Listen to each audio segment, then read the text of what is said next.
Hello and welcome to today's National 8A webinar. I'm Melissa Saz, the Executive Director of the National 8A Association. We are a nonprofit with a mission to provide education and guidance for all aspiring, current, and 8A graduates.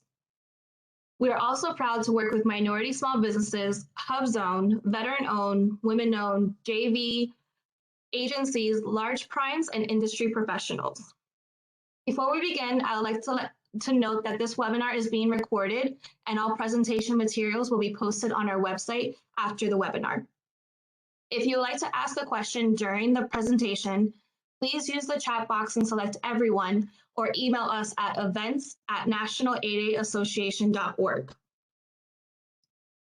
Today's session will be on how to do business with the U.S. Department of Health and Human Services, presented by Mr. Shannon Jackson, the HHS OSDBU Director.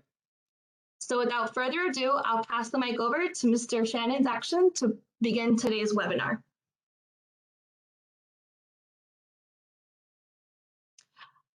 Mr. Jackson, you are on mute. If you can unmute your line. Okay. I hope everybody can hear me. One, I want to thank Melissa and the 8A National 8A organization for inviting me this year to do this webinar. It's always a pleasure to reach out to our small business community and really try to help them become a part of our HHS industrial base. So I'm really pleased to do this, and I wish that I could have made the event in Orlando, but hopefully once the COVID travel bans for our department is lifted, then I will start to do some more in-person venues. But for right now, we have the webinar series that I would like to talk to each and every one of the small businesses that have joined this conversation. Just as Melissa said, I've been here. I've come from the Department of Defense. I was in DOD for about 29 years, almost 24 years military, and then about 6 years, actually 5 years as a government civilian. I was responsible for, I was the acting director for the Office of Small Business Programs, where I really had a great opportunity to learn about our small business community and the impact that they can make on the DOD and the industrial base. So I'm coming with some experience from the DOD, and now I'm here at HHS. I've been here for roughly 90 days as of yesterday. So I've gotten my feet wet on some stuff and really want to have the opportunity to talk to our industry partners and tell you and each of the small business community where we're going as an organization. Next slide. Just before we get started, I just want to say one thank you to our small business community that currently do business with the department. It has shown over time that our small business community does make an impact on our industrial base. Again, one of the things we're going to do is how do we increase that? One of the things that I've seen is the dollar figures continue to grow in the billions. So if you look at where we started in 2019 at about 6.6 billion in small business procurements, and now we're up to 9 billion. That's a 3 billion increase, and then we're at a steady state of another 9.4 billion in 21. And again, our goal is to continue to increase that so we are able to achieve our small business goals that are given out each year by the Small Business Administration. As you look at the categories of spend, each of them shows something different. But when you look at where we predominantly spend a lot of money is in those professional services. When you look at HHS's structure, you have over 131 organizations under the HHS umbrella. So again, there's a lot of opportunities out there, but you really got to figure out where your capability really aligns with the organization. The second category, when you look at it of spend, IT is another big area. And then you got the medical research and development. And some of the other areas that, really stand out to me that any small business to identify where they want to go and who they want to align with is critical as you look at the Department of Health and Human Services. Next slide. Um, Next slide. Okay, there you go. So a couple things that have really with the new administration, there's some key executive orders that have come out that we are really starting to action on now. Executive Order 13985, really advancing equity and really targeting those underserved communities to really try to bring that change. How do we level the playing field? We have several initiatives, and we'll talk about some of those initiatives on a later slide. But that's just only one executive order that we're focused in on. There's multiple other ones that we are really targeting. One when we're dealing with the supply chain is another executive order that we are going to be targeting in the future to help us grow our industrial base. Because in order for us to meet the challenges for a next pandemic, we have to ensure we have a more robust supply chain to meet our current needs. The next place where we have some challenges from a department standpoint is HUBZone and Service Disabled Veteran Owned. One of the key initiatives that I am going to be looking at doing here in the next couple of months is really targeted outreach events, targeting those communities, HUBZone and Service Disabled Veteran Owned, to really help grow that industrial base and identify where they can actually play in the HHS industrial base to help us achieve these goals. I've already started the process of reaching out to some of our associations. I will be speaking at a couple of them already. We started that last week with AFCEA, really trying to bring their industrial base in there. Like this week, we were with the National 8A. Again, we're trying to bring all associations to try to get as much companies that are in those two categories to help us achieve our goals. This does not take away from the other goals that we have to actually achieve, given some of the executive orders that have come out that have increased the socioeconomic category goals, i.e., when you look at the small disadvantaged business goal has increased. And, we are challenged this year with trying to achieve a 13.08% for our goal this year. So we're going to need all hands on deck for us to try to achieve those goals. One of the other priorities is really how do we modernize our industrial base? I think we've learned a lot from this pandemic on what we need to do to grow a more robust supply chain. Now we got to put those things in place to help us get there, whether through subcontract means of those large primes really ensuring that they're doing the right thing by their subcontractors. And also, as we look at our prime contractors, small business prime contractors, how do we help them grow? How do we help them grow and to be a more reliable supply chain to address future pandemics? As I spoke to you guys earlier regarding some of the other executive orders, when you talk about the national stockpile, is another area that we have to figure out where do we play at from a small business. So we're trying to do that research now to help us drive to some of those changing things that we need to as a organization to help our industrial base grow. And this goes all into the play of, more reliable supply chain. One of the things I would have to say, just coming from DOD, I strongly believe that our industrial base really, our small business industrial base really stood up to the test through the COVID and really helped the federal government, not just HHS, but the federal government really try to fight this pandemic with some of the Protect PPP stuff that they provided, PPE equipment that they provided. The next area, again, one of the things that I believe truly is that small businesses can bring innovative technologies to the battlefield not to the battlefield, but to the American people to help us address some of those critical challenges. And we have to look at them. There is another executive order that we are really looking at. How do we grow our um, industrial base in the technology arena? Um, as you know, that we can do a lot with technology, and how do we bring it forward to address some of our critical challenges. So we'll be looking for that, in my partnership with NIH to really look at SBIR, STTR, really to help drive change and really try to bring some of those things forward will be critical.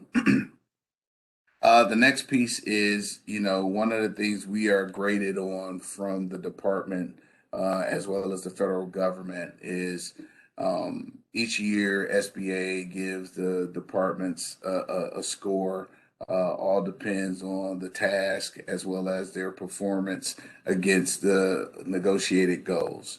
What I am trying to do is have a more reliable, I want to receive an A for the department. And what that's going to mean is how do we ensure small businesses are one of the options as we look at future procurements, and then really helping them grow to be more consistent and then be a part of that process for building that consistency for the department to achieve its annual goals. The next piece is, again, one of the things that I would say that is probably near and dear to me is really how do we strengthen the oversight? When you talk about prime contractors and when you talk about the large primes and having those subcontracting plans that are negotiated with the federal government, um, we have to get better at it, because what strengthening strengthening that oversight will really help the federal government, not just the department, on strengthening that industrial base. Because if the primes are honoring their subcontracting plans, that means our small business community continues to grow. And then they grow in a way where now they potentially could be a prime later on if they so choose to and go after opportunities. So that's another initiative that we're going to be working really hard to get after, just to try to build that oversight for our community. Next slide. So as I talked about some of those initiatives, when we talk about the executive order, there's about 4 of those that are very critical. How do we increase the emphasis to set aside? Some of the things we're looking at, a lot of the simplified acquisitions that are designated for small business. We have to change some practices here where we ensure that it is going to our small business community and ensuring that they're prepared for those opportunities. So there's some things that we have to do internally to really help shape our acquisition process and ensuring that those simplified acquisition are earmarked or designated for the small business community to do work for the department. Another thing about the executive order was how do we reduce those barriers and make that playing field equal. One of the things that we're doing now, and we're trying to get everybody in our acquisition community to really buy into a centralized procurement forecast system.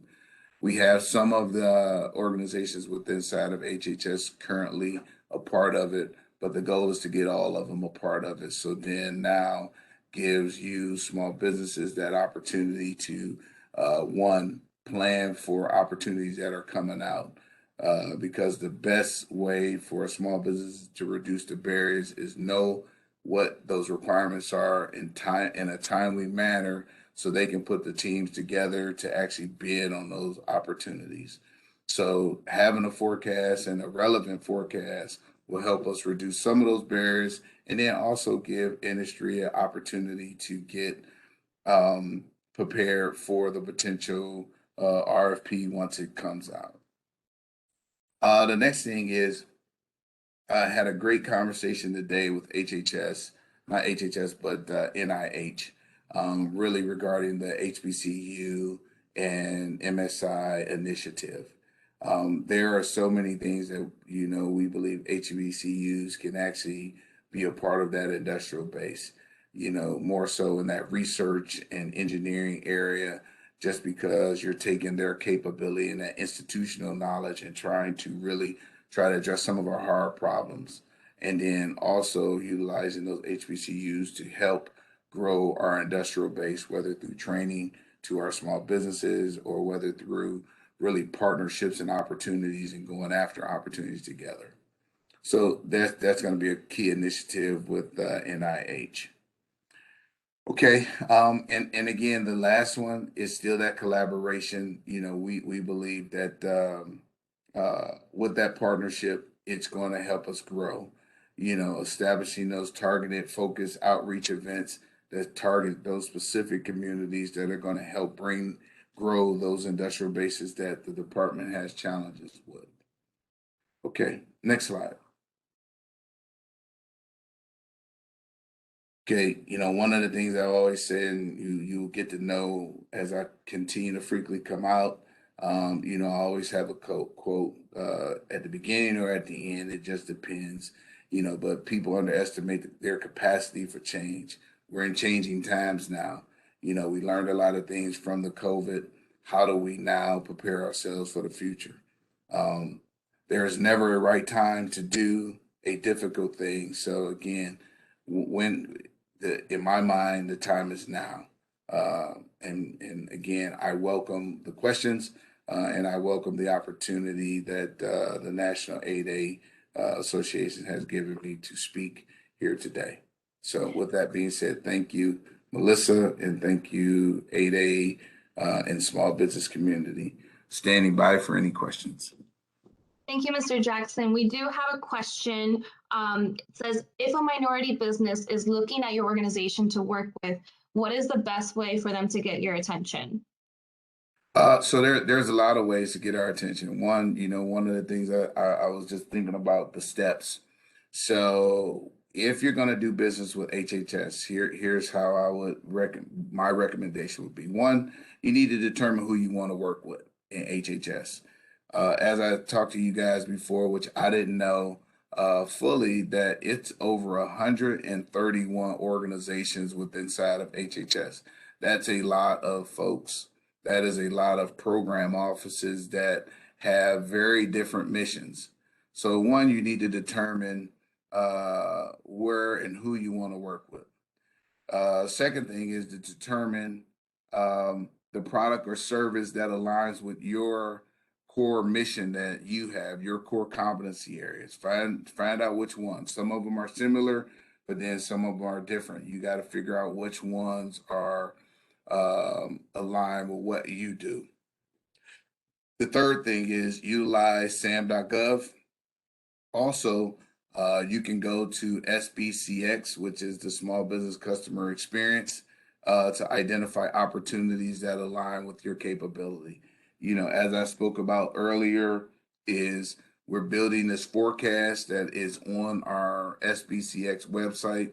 So that is another place to go to really help you identify some of those opportunities to help you go after. Step 4 really would be, you would contact your specialist, your small business specialist that is assigned to that particular organization, and then set up a meeting, a time to try to brief them on your capabilities. Or, each month we have vendor outreach where we try to connect with our outreach, our small business community on potential opportunities coming up that we would like for industry to participate, to do some matchmaking. We do have a large event. I was just on the call a little while ago. We do have a large small business industry government event in May timeframe to really help grow that industrial base and really get some matchmaking and really talking to and some education and speaking directly to those program folks at the event. The next thing, the step 5, as I stated before, attend a matchmaking event. Again, we host them monthly. or identify that organization that you're interested in supporting, and then really try to work with that specialist. Step 6 is really to once you identify that opportunity, what probably normally is the biggest challenge for small businesses are you got to bid to go after something, to get something. You got to. You can't see something that aligns with you and not go after it. And we are here, our specialists are here to assist in helping, really, wherever those opportunities are, they're going to be pushing to get folks to bid on those opportunities. So those are the 6 ways that I think, when you're really trying to do business with anybody, you know, identify who you want to work with, identify the product or service that aligns with what they do, utilize their resources, i.e., their websites, for us, sam.gov, SBCX, which you can join and then be a member and then really identify those opportunities. Contact your specialist who is responsible for that organization and then try to set up a briefing with them or a one-on-one with them so you can brief them on your capability.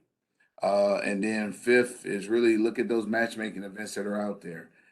Just as I stated earlier, we're going to start doing targeted focus outreach events because what that's going to do is help us drive to what we need, i.e. serve disabled veteran owned and hub zone companies that really we're looking to support the mission.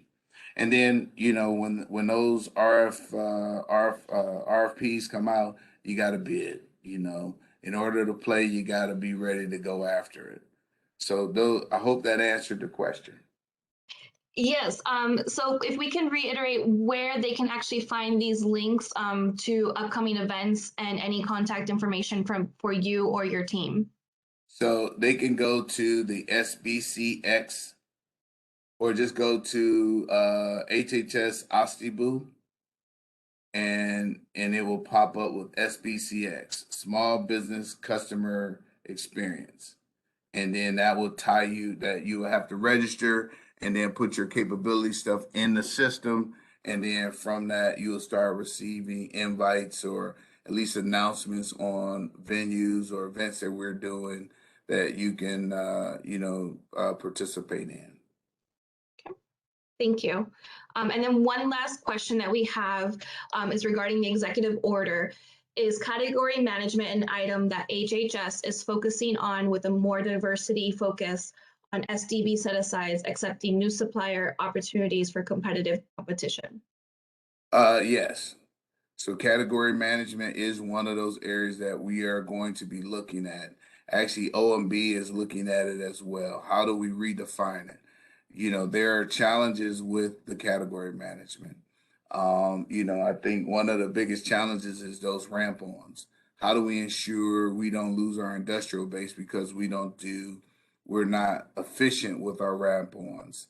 When we're putting out those new solicitations for those government-wide vehicles, how are we identifying and ensuring that there's no unduly restricted requirements that are placed on that limits the pool of companies that could potentially get in on those vehicles? So again, we are looking at all areas, category management, our simplified acquisitions, everything we're trying to take a look at to really try to level that playing field and then really try to increase our industrial base. So we are taking a look at that. Over. Great. And if there's one takeaway that you can give to everybody on this webinar today, what would it be? If there was one takeaway that I would say is that, change is here. What I would ask the companies is to be ready for opportunities. Again, if you have those 6 steps, you know what you do, who you want to be with, where you want to go. That is going to help facilitate you getting potential opportunities. Okay. And then, register for that SBCX because what that's going to do is put you in that pool of companies that when they start pulling those capability statements, they're going to now have a pool to pull from. Okay. Great. Well, thank you so much, Mr. Shannon Jackson, for an insightful session on how to do business with HHS. I want to let everyone know that this presentation will be posted on our website after it is done recorded, and along with the presentation, the slide deck materials. And you can see the website here where the webinar will be linked to. And if you have any questions for Mr. Shannon Jackson or anybody from his team at HHS, please reach out to his team or to one of us at National 8A Association, and we'll pass along your questions. So again, thank you so much, Mr. Jackson, and thank you all for joining today. And this concludes today's webinar. All right, thank you. Thank you. Hope everyone joins our next one in March.